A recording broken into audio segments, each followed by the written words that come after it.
Hello दोस्तों, मैं आशीष कुमार आपके हिंदी स्टेनो चैनल में आप सभी का स्वागत करता हूं।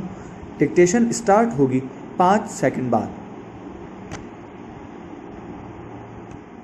स्टार्ट। एक आदमी को एक कथित एनकाउंटर में मार डाला गया है। इससे जुड़े पुलिस वाले और उनके सियासी आका जो कहानी पेश कर रहे हैं उस पर अगर आप यकीन करते हैं तो आप विक्रम बेताल की कथा को भी सच मान लेंगे। बल्कि उनकी कहानी के आगे मुझे तो इस कथा के कुछ प्रसंग ज़्यादा विश्वसनीय लगने लगे हैं। कुछ देर के लिए हम इस मामले के फॉरेंसिक तथा न्याय प्रक्रिया से जुड़े पहलुओं को अलग रखते हैं और इससे उभरे राजनैतिक संदेश को समझने की कोशिश करते हैं। उत्तर प्रदेश राज्य हमें क्या संदेश दे रहा है? वह राज्य जहां देश की 15% आबादी रहती है, जिसने शासक दल को उसके कुल लोकसभा सदस्यों में से 20% सदस्य दिए हैं, प्रधानमंत्री और रक्षा मंत्री दिया है। वह राज्य हमसे क्या कह रहा है?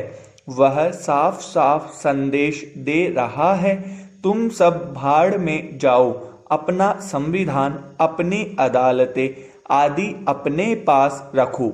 हम तो मनमर्जी कानून बनाते हैं और जब जी में आता है उसे तोड़ते हैं।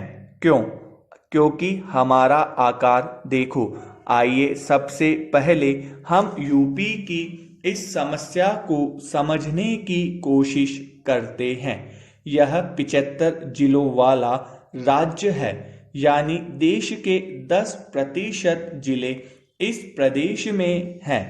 इस प्रदेश को संभालना कितना मुश्किल है, यह समझने के लिए उन कुछ देशों को देखें जिनकी आबादी लगभग यूपी की आबादी जितनी है, जैसे पाकिस्तान और ब्राज़ील। यह असंभव काम है और यह प्रदेश के प्रशासन के स्तर और राज्य के सामाजिक संकेतकों से जाहिर होता है। कुछ संकेतकों में यह पाकिस्तान से बेहतर शिशु मृत्यु दर में है, जबकि प्रति व्यक्ति आय स्त्री पुरुष अनुपात के मामले में उससे भी बदतर है। उत्तर प्रदेश में अपराध दर, माफिया की बैठ, राजनीति का अपराधीकरण फिल्मी कहानी जैसा ही है। इसकी वजह है इसका विशाल आकार और इसकी राजनीति जो जाति तथा धर्म के आधार पर इतनी बटी हुई है कि सत्ता तंत्र से बाहर रह गए तत्व संरक्षण, इंसाफ और बराबरी के हक के लिए जातीय माफिया और बाहुबलियों की शरण लेते हैं। यह सब कैसे काम करता है? प्रदेश पर अगर किसी यादव पिता या पुत्र का राज है तो इसका मतलब है कि सारे यादव सत्ता में हैं, जबकि राज्य में उनकी आबादी करीब 9% ही है। वे कभी मुसलमानों के साथ तो कभी ठाकुरों के साथ गठजोड़ कर लेते हैं। जो जातियां वंचित महसूस करती है वे अपने माफिया सरगनाओं को सहारा लेती है। नतीजतन ऐसी प्रतिरोधी परिस्थिति बनती है जिसमें वे जातीय माफिया ज़्यादा सक्रिय होते हैं जो सत्ता से बाहर होते हैं। 1980 वाले दशक तक जब प्राय ऊंची जाति के नेता मुख्यमंत्री होते हैं, अपराधी गिरोह और डकैत पिछड़ी जातियों के होते हैं।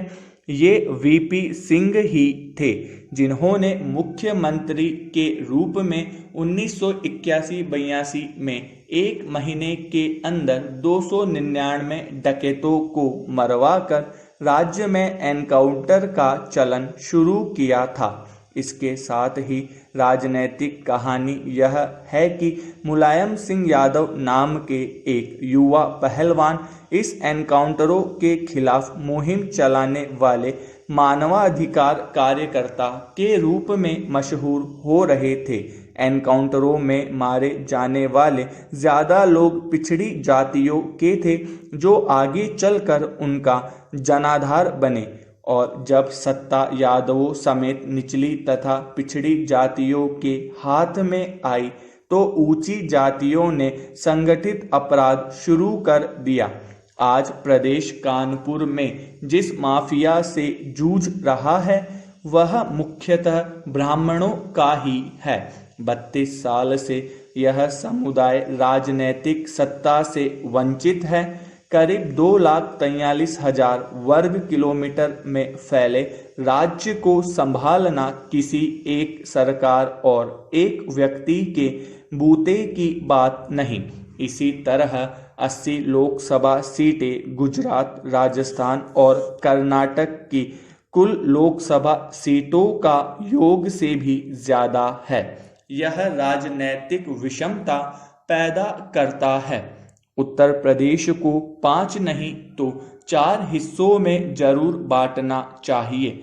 इसके पश्चिमी जिले हरित प्रदेश की मांग कर रहे हैं। दक्षिण में बुंदेलखंड के साथ मध्य प्रदेश के कुछ पड़ोसी जिलों को मिलाकर एक अलग प्रदेश बना सकते हैं।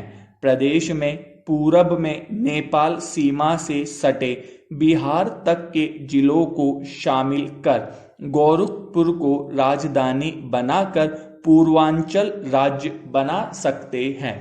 मध्यवर्ती क्षेत्र को अवध प्रदेश या अन्य नाम का प्रदेश बना सकते हैं, जिसकी राजधानी लखनऊ हो सकती है।